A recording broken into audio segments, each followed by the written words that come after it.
I'm Darren, I'm from Movie Reviews 101, and today we're going to talk about Ant-Man and the Wasp, directed by Peyton Reed, starring Paul Rudd, Evangelina Lilly, Michael Pena, Walton Goggins, Michael Douglas, Lawrence Fishburne, and Michelle Pfeiffer. The story here follows the events of Captain America Civil War. Go back to see that one to see what Ant-Man gets up to. And he is now under house arrest because of his involvement in that movie. But when he enters the quantum realm in a dream, Hank and Hope bring him back into the fold to hopefully one day find out how to save their husband and mother. No, wife and mother. That was lost to the quantum realm about 30 odd years ago. The problem is other people are interested in this, including the mysterious ghost figure and a arms dealer. So we have a little adventurous sort of crime-ish movie. But anyway, we're going to go straight into Darren's ups. There are three things I enjoyed most about this movie. And the first one is Michael Pena is an absolute scene stealer. Of all the characters in this movie, he is the only one I actually wanted to watch.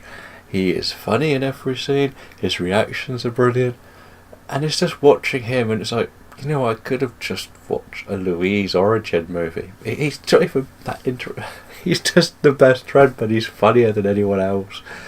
He's more interesting than anyone else, and his reactions are very real to everything that's going on. Second thing I like is the end credit scene.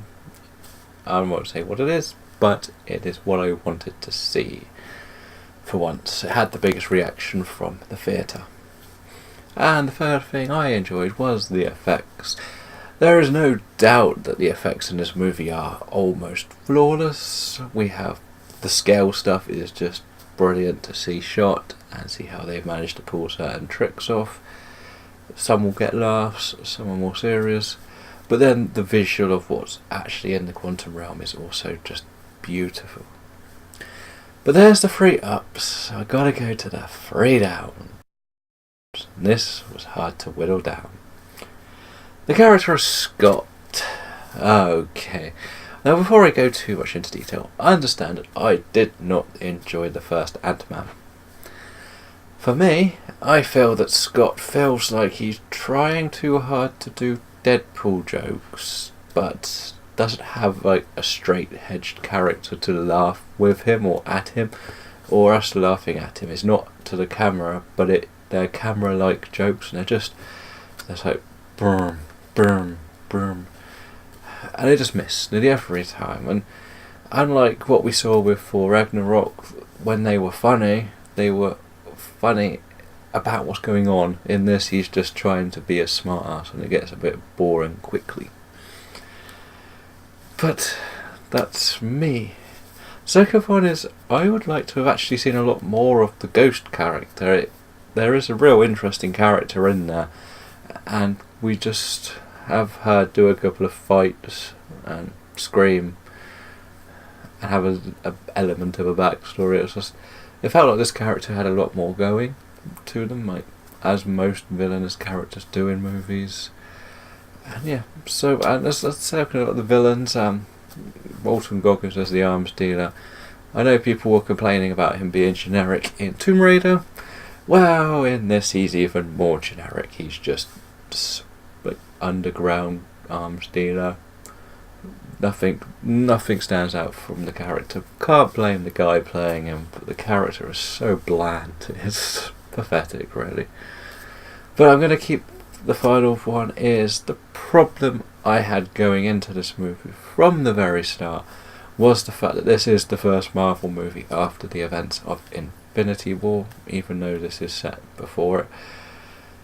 But what happened in Infinity War was so big, you kind of just want to see what happens next. You don't really care about anything else. You just want to know the next chapter of that saga. And that's the honest truth, really. We don't care about...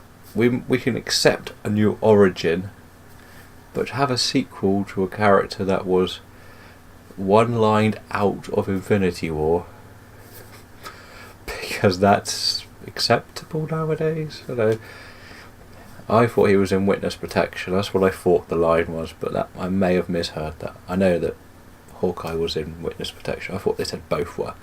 It didn't seem like he was in that much witness protection. Let's be honest.